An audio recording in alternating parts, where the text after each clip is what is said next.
कोकण म्हटलं की डोळ्यासमोर येतो अवीट गोडी असणारा रसाळ चवीचा प्रत्येकाला हवाहवासा वाटणारा फळांचा राजा हापूस आंबा।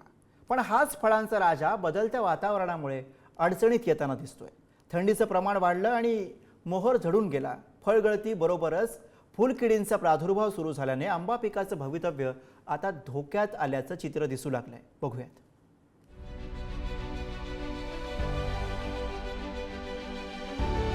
वर्षभर मेहनत केल्यानंतर, ऊन वारा पावसात राबल्यानंतर,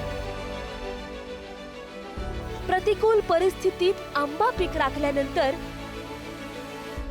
वातावरणातील बदलामुळे आंबा उत्पादक शेतकरी चिंतेत सापडलाय।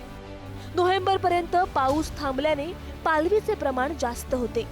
त्यानंतर थंडी सुरू झाल्यावर मोहर धरण्याची प्रक्रिया सुरू झाली आणि डिसेंबर मधील थंडीने फुलोरा देखील वाढत गेल्याचे पाहायला मिळाले। मात्र पुन्हा हवामान बदललं आणि मोहरगळ सुरू झाली।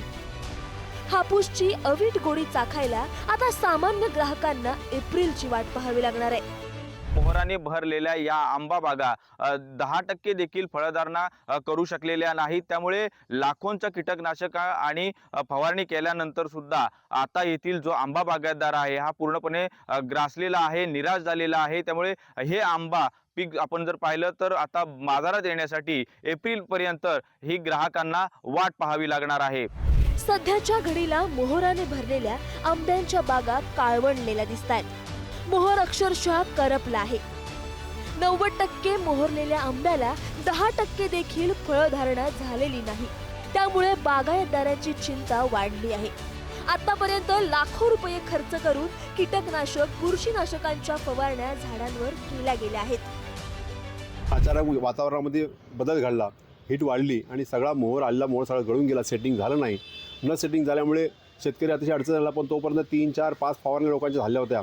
सगळा खर्च पाण्यात गेला होता। शेतकऱ्यांचे अतिशय नुकसान झालेलं आहे आणि ह्याच्यावर संशोधन होणं गरजेचं आहे। सन 2024 ते 2025 एकूण लागवडीखालील क्षेत्र 68,550 हेक्टर, उत्पादनक्षम क्षेत्र 62,280 हेक्टर, उत्पादकता अंदाजे 3 टन प्रति हेक्टर, अंदाजे उत्पादन 1,86,840 मेट्रिक टन।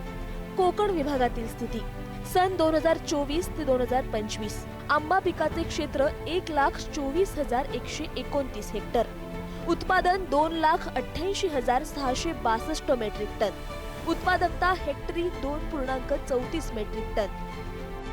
पण वातावरणातला झालेला बदल एकंदरीत फुलकिडी किंवा आता किडी जी येते ती वेगळ्या प्रकारची येते आणि सगळा मोहर जो आहे तो परत फूट झाल्यामुळे खूप वातावरणाचा बदल होऊन खूप नुकसान झालेलं आहे। आता आमच्या स्वतःच्याच 7 ते 8 फवारण्या होऊन सुद्धा आता जर झाडांना तुम्ही पाहिलं तर साधारण 5 ते 10% आंबा शिल्लक राहिलेला आहे आणि हा आंबासुद्धा टिकेल कितपत हे आता आम्ही आशा धरून आहे की ह्या टिकेल आणि पुढे आम्हाला त्यातून काहीतरी उत्पन्न मिळेल। टेम्परेचरमध्ये अचानक वाढ झाल्यामुळे छोट्या साईजची जी कैरी आहे ती पिवळी पडून गळण्याचं प्रमाण कमी आहे।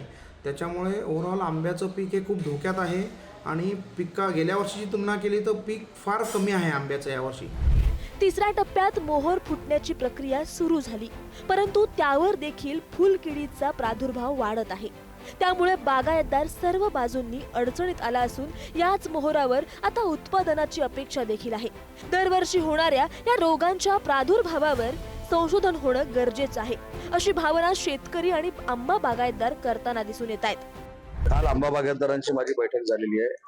जिल्हाधिकाऱ्यांना काही सूचना मी केलेल्या आहे आणि पुढच्या आठवड्यामध्ये ज्या ठिकाणी अशा पद्धतीची परिस्थिती निर्माण झाली त्या बागेमध्ये जाऊन मी बैठक घेणार आहे सगळ्या अधिकाऱ्यांना।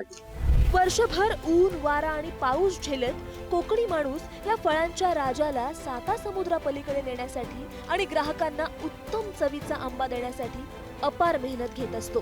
परंतु बदलत्या हवामानामुळे तो पुरता ग्रासून गेलाय। सरकारने यासाठी विशेष लक्ष देणं गरजेचं आहे। कीटकनाशकांचे वाढते दर, कुशल मनुष्यबळाची वानवा असे असंख्य प्रश्न या शेतकऱ्यांसमोर उभे ठाकले आहेत। आंबा चोखून खातो की कापून यावर मैफिल गप्पा करण्यापेक्षा ज्या मातीतून आंबा येतो त्या शेतकऱ्याला सरकारने भक्कम आधार देणं गरजेचं आहे। राजन चव्हाण, पुढारी न्यूज, रत्नागिरी।